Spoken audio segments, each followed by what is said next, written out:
Абай жолы роман-эпопеясы әдебиет тарихына қосылған үздік туынды ретінде бүкіл дүниежүзілік әдеби әлемде өзінің тиісті бағасын алған. Ол туралы Луи Арагон 20 ғасырдың басындағы ең үздік шығармалардың бірі десе, Николай Тихонов бұл тамаша эпопея бізге тұтас бір әлемді сыйға тартты. Табиғаттың, тұрмыстың небір ғажап картиналармен адам құштарлықтарын сипаттаумен бізді іңкәр етті дейді. Осындай әдебиеттанушылардың жоғары бағасын алған Абай жолы роман-эпопеясын талдау бүгінгі хабарымызға арқау болып отыр. Армысыз көрермен! Эфирде көркем шығарманы оқырманның жүрегіне жұп-жұмыр етіп жеткізетін Жамбыл облысы әкімдігі білім басқармасының оқу-әдістемелік кабинетінің ұйымдастыруымен әдебиет, шығарма, көзқарас бағдарламасы. Ал мен оның жүргізушісі Айнұр Бақталы.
Абай жолы роман-эпопеясы көркемдік даму белесіміздің ең биігі десек, Абайдың 13 жасынан бастап өмірден сапар шегуіне дейін алып барып, елмен бірге өскен Абайдың сом образын суреттейтін шығарманы шәкірттеріңізге қалай танытып жүрсіздер? Құрметті ұстаздар. Абайды қазақ халқы емес, бүкіл әлем мойындап жатқан кезде Абайды балалардың бойына сіңірту біздің бірден бір міндетіміз деп алсақ та болады. Себебі Абай әр нәрсені шынайы және нақты бағасын бере берген кісі. Бұл кісі адамның бір қызығы бала дегенде сөзі бар. Және жас бала анадан туғанда екі түрлі мінезбен туады дейді. Бірі, яғни ол білсем, үйренсем деп өмірге келсе, екіншісі ұйықтасам, жесем, қыдырсам деп өмірге келеді екен. Бірақ осы екі типтегі баланы біз тәрбиелеуіміз керек. Бұлай айтқан кезде балаларға жалпы бағдар бергенге мына Абайдың шығармалары, Абайдың Мұхтар Әуезовтің Абай жолы романының көп септігін тиеді. Ол жерде Абайға мысалы болмасаңда ұқсатпақ деп жатамыз. Әйтеуір біреу болмаса бір қырын баланың бойына сіңіріп, адам алпында адамгершілігі мол бала өмірге келіп жатса, жалпы қоғамға пайдалы деп ойлаймын. Мына Абай баласы Мағауияны 14-ке келген кезде Семейдегі мектепке білім алуға береді екен. Сол кезде білім алуға берген кезде өзінің туған інісі, яғни Ысқақтың да жаңағы баласын сонымен бірге қосымша оқытқысы келеді. Дегенмен де бірақ оның Ысқақтың келіншегі баланы оқуға жібермейді, себебі өзің жаңағы күндіз түні қоғамның жұмысында жүрсің, ауыл шаруашылығы, үй шаруашылығымен кім айналысады деп неған кезде Абай ренжіп Ысқақ бауырына, сен әйеліңнің тілін алдың, болам деген балаға балтасын шауып қол жол бермей отырсың, мен бұл балада кәкітайда жұмысым болмасын, баланы мен өзім тәрбиелеймін деп өз қарамағына алып, баланы 24 жыл жанында ұстап жүрген кезде бала сөйтіп жүріп, осы Абайдың тәрбиесін алып, Абайдың ыстық суығы бар, жалпы қоғамның ортаның ауыр халінде мойымай, осы Абайдың шығармаларын жинақтап, өмір жолын жинақтап, осы баспа бетінде шығарып, сол кісінің еңбегін қазір біз ұрпақ, яғни біз оқып келе жатырмыз. Бұл да бір Абайдың, яғни балаға деген көзқарасын тек қана өз баласын ойламай, өзге баланы, өзінің бауыры болсын, жанам деген жүрекке от беріп отқан балаға бірден бір септігін тигізіп отқан кісі. Енді әріптесім сөзін әрі қарай жалғастырар болсам, Абай жолы роман-эпопеясы бұл көлем жағынан да өте күрделі және бірнеше жылдың, жарты ғасырдың оқиғасын суреттейтін шығарма болғандықтан, оқушыға оны оқыту әрине оңай жұмыс емес. Мен өз тәжірибемде жалаң көркем шығарманы жалаң оқытудан аулақпын. Шығарманы талдау мәселесіне көп көңіл бөлемін. Талдағанда да қай жағынан қараймыз? Ең бірінші оның тарихи тұтастығы, одан кейін этнографиялық негізі, одан кейін бұл шығарманың негізгі кейіпкері ұлы ақынымыз Абай болғандықтан, оның әдеби негізі және бұл қазақ халқының энциклопедиясы деген баға алғандықтан фольклормен де байланысты осы 4 негізді басшылыққа ала отырып талдауды жүргізіп отырамын, мүмкіндігінше. Сонда ол баланың есінде қалады біріншіден, екіншіден баланың дүниетанымы кеңейеді, үшіншіден баланың өзінің тарихына, өзінің ұлтына, өзінің ұлттық болмыс бітіміне деген көзқарасы қалыптасып, қызығушылығы оянып, шығарманы әрі қарай оқуға деген ол балада бір талпыныс, ұмтылыс пайда болады.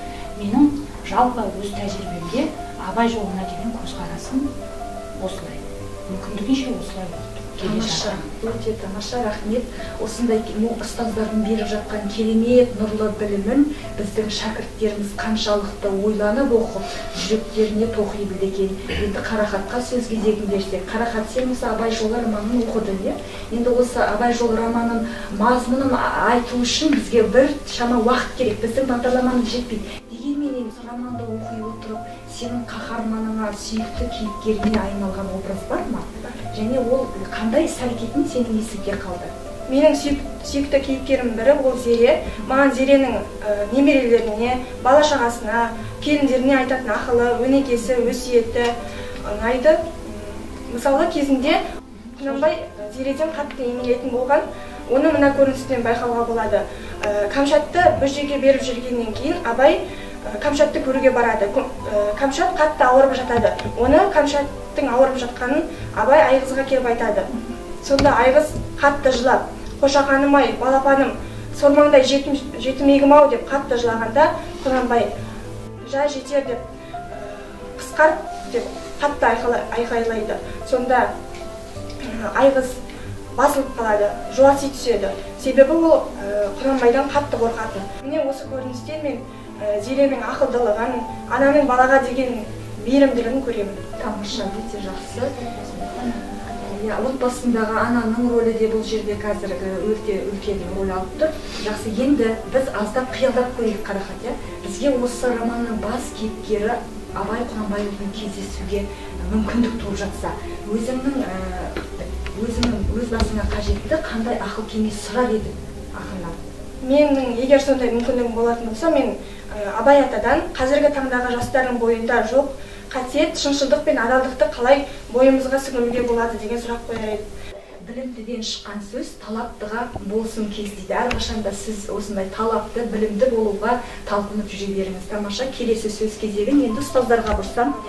Халқымыздың игі дәстүрі осы Абай жолында романда көптеп кездеседі. Осы романда кездескен салт дәстүрлер туралы не айтуға болады? Бұл жерде салт дәстүрсіз қазақ емес ау. Біздің өзімізде салт дәстүріміз бөлек, әдет ғұрпымыз бөлек. Әр мемлекеттің, әр ұлттың өзінің салт дәстүрі бар. Дегенмен де орыстың жазушысы Константин Фёдин айтқан екен, ұлт туралы толық та тұтас түсінікті бізге жазушының өзі өмірден алған екен деп ойын топшылаған екен да. Осы жерде ұлы суреткер алғашқы туындыларының өзімен-ақ мынау қазақтың дара мәдени менталитетін, салт дәстүрін, әдет ғұрпын ойынан дөп жеткізе білген. Салт дәстүр жалпы айтқан кезде мәдениеттің белгісі.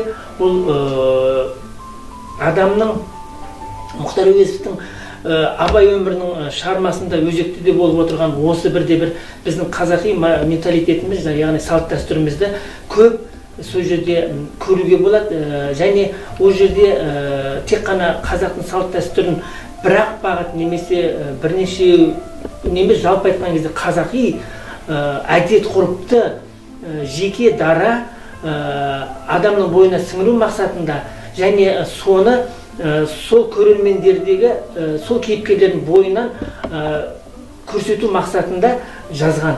Бұл енді жалпы айтқан кезде Абай жолында кең қамтылған әдет ғұрыптар. Мен бір ғана мысал келтірейін. Бөжей қайтыс болады. Бөжей қайтыс болғаннан кейін келер жылы жазда Бақанастың бойында Құнанбайдың 3 баласы Оспан, Абай, Тәкежан бөжейдің қаралы көшін көреді. Сол көшті, қаралы көштің суреті көз алдыңызға елестетіңіз. Қазір ондай көш біз білмейміз. Бірақ бір кезде қазақ халқында сондай дәстүрдің, мәдениеттің болғандығын бұл роман бізге жеткізіп тұр.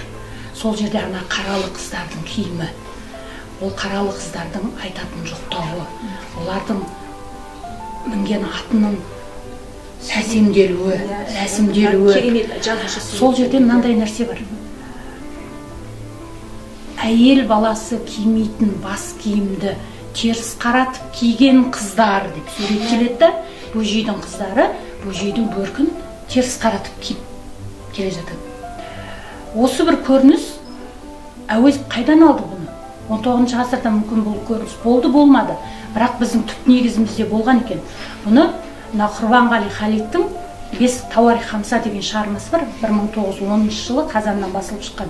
Сонда дәл осылай етіп біздің салт дәстүріміздің болғандығын ол кісі көрсетеді екен. Сонда мен айтам оқушыларыма, міне осыны талдай келе айтам. Біздің қазір қыздарымыз кепка деп қоямыз ғой, әсіресе жаз айында басын теріс қаратып киіп отырады. Сондай қыздар көп бізде. Ер балалардан көріп қыздар көбірек киіп. Сонда қыздарымен оқушыларыма айтам, көрдіңіздер ме? Сондай бас киімді теріс қаратып кию бұл жаманшылықтың белгісі. Тамаша, керемет, өте құнды дүниемен бөлістіңіз, Мәдина апай. Енді келесі сұрағымыз, сөз қасиеті мен қадірін жете түсінген қазақ әрқашанда бата беруге, бата алуға мән берген. Бұл эпопеяның бас кейіпкері Абай кімдерден бата алған? Оның дәлелі Абай атамызға берген бата берушілер, қариялар көп болған. Енді сөз қасиеті мен қадірін жете түсінген қазақ бата беруге, бата алуға өте мән берген. Шынайы жүректен шыққан бата бір бөлікті, жаттап айтқан бата ол өзіңнің жүрегінен шыққан батаға жатпайды екен. Мына жерде ғасырлар бойы ауыздан ауызға тарап көшпелі өмірдің келбетімен айналған бата жалпы айтқан кезде қазақ салт дәстүрінің әдет ғұрпына, қазақтың салт дәстүріне бірден бір тигізер септігі мол. Бата мәселесі бұл Абай жолы романында не іздесеңіз соны табасыз деп айтам мен оқушыларыма. Не іздейсің, соны табасың. Сосын Абай жолын қуанып отырып оқысаң да өзіңе қуанышын табасың, ренжіп отырып оқысаң, соның жұбанышын табасың. Тек соны оқи білу керек. Көңілге тоқи білу керек. дегенмен қаншама кітап оқитын адам бар, бірақ соны көңілге тоқымай ойланбағандықтан сол шығармада не жазылған, не айтылғаны біз ортаға салып айта алмайтындар да бар. Енді эпопеяның 3-ші кітабында Абайдың азаматтық тұлғасын, ақындық талантын тани, құрметтей білген, ақын жанынан табылған ізгілік жанашырлардың өрісі, дүние танымы қалай берілген? Иә, бұл 3-ші том өзі осы Абайдың ақындық мектебін суреттеумен басталады ғой. Анау Кәкітай, Ақылбай, Еңлік Кебек поэмасын жазуға таласады. Сөйтіп олар бір жолды өлеңнің жаңа бір түрін тауып, әрқайсысы бір жолын жаңа қайым сияқты өлеңдемен айтысып келе жатқан кезде алдынан бір белгі көреді. Бұл Еңлік пен Кебектің белгісі болады. Сонда бұл не деген Абай тоқтап сол жерде жаңағы зиярат жасағанда жастар сұрайды, Абай аға бұл кімнің бейіті? Сонда айтады, бұл сондай ескіліктің құрбаны болған Еңлік пен Кебек. Сөйтіп оқиғасын айтып береді. Сол жерде жастар бұны жырлауға бола ма дейді. Неге болмайды? Болады. Он талас басталады. Өйткені оның барлығы Абайдың мектебінің. Абайда мектеп, ақындық мектеп болған жоқ деп бір кезде айтылды ғой. Бірақ Абайда ақындық мектеп болғандығын Қайым-Мұхаммед хан дәлелдеген. Абай жолын оқыса, жол тауып таныр фәниді, Абайды қазақ таныса, қазақты әлем таниды деген өлең жолдары бұл оқырманға Абай жолын оқуға жол сілтеп отырғандай. Енді осы оқырманға Абай жолын оқуға қандай ақыл кеңес бередіңіздер, және оқырманға бұл Абай жолы не береді, сол туралы тоқтала кетсек. Қазіргі жастарға, жалпы қоғамға керекті сауал болып тұр мынау. Жалпы бағанан бері сөз қозғалып жатыр, бұл Абай жолы адамның жоғын бар қылатын, барын асыратын туынды. Мына жерде жалпы роман эпопея халықтың өткен тарихын еске түсіріп, көшпелі жұрттың тіршілігін жадында сақтататын, жаңғыртатын туынды. Бұл жазушының өзінің осы еңбегінде қазақ халқының тілі мен ділін, өнері мен мәдениетін, салты мен дәстүрін, тарихи болмысы мен дүние танымын жалпы айтқан кезде барлық қырынан жан-жақты ашып көрсеткен туынды.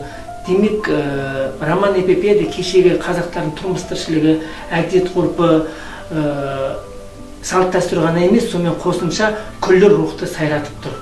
Бұл жерде сонымен қосымша Әуезов өзінің 4 томдық романы арқылы бүкіл дүние жүзіндегі қала берді қазақтардың, яғни өзіміздің отандастарымыздың, керек десеңіз тіпті қазақтардың өзіне қазақ дегеннің кім екенін танытып тұрған туынды. Енді Абай жолы романы бұл мәңгілік шығарма. Қазақ халқы қаншалықты өмір сүрсе, бұл шығарма соншалықты өмір сүреді. Себеп бұл адамның жасына қарай түрленіп отыратын шығарма деп ойлаймын мен өз басым. Мысалы 18-дегі бала оқыса, Абай мен Тоғжанның арасындағы махаббатқа көп тоқталады. Өйткені сол жастағы бала үшін, жасөспірімдер үшін, жігіт пен қыз үшін сол кезеңдегі ең басты проблема сол махаббаттың проблемасы. Ал 25 пен 30-дың арасындағы азаматтар оқыса, мен не тындырдым, ертең кім болам, Абайдай бола алам ба, Абайдың мына ісі қалай болды, мынаны алсам бола ма деген оймен оқиды. Жас ерекшелігі. Ал енді 30-дан жоғары қарай бара жатқандар оқыса, біз қайда бара жатырмыз? Халық неге осындай болдық біздің қоғам? Неге мына Абай жолындағыдай заман бізге орнамайды деген оймен оқиды. Сонда мен ойлаймын, бұл кітап әрбір қазақтың үстелінің үстінде тұратын шығарма болу керек. Сұлтанмахмұт Торайғыров ағамыз айтып кеткен екен, асыл сөзді іздесең Абайды оқы ерінбе, адамдықты көздесең жаттап оқы көңілге деген екен. Біздің жалпы осы бүгінгі сұхбатыңыз мен түсінігім бойынша балалар тәрбиесі, жалпы қоғамның тәрбиесі деп отқан сияқтысыз. Сондықтан осы Абайдың Мұхтар Әуезовтің Абай жолы емес, сонымен қосымша Абайдың кез келген шығармасын, кез келген туындысын оқыса, бала бойына кәдімгідей нәр алып өзін сусындатады. Жалпы баланы бала тәрбиесі ол сенің байлығың болса, кешкі тәрбиелеген ол сенің қайғы мұңың. Мен өзім ойымды осы Абайдың шығармалары арқылы балдарды оқуға және сол балдардың өмірге деген көзқарасының оңтайлануы осы Мұхтар Әуезовтің Абай жолы романынан және Абай Құнанбаевтың шығармаларынан көре алады деп айтамын. Эпопея ой еңсесі биік, парасатты Абайдың жүрек сыры, жан сезімі, әділдік жолындағы адамдығы, азаматтығын үлкен махаббатпен, кемел кемеңгерлікпен суреттесе, Әуезов тілінің шалқарлығын, образдылығын, ойлылығын танытатын шығарманы сіз де оқып, өз көзқарасыңызды білдіріңіз, қадірменді көрермен. Бүгінгі біздің бағдарламамыз осымен аяқталды. Келесі әдебиет, шығарма, көзқарас бағдарламасында кездескенше аман болыңыздар.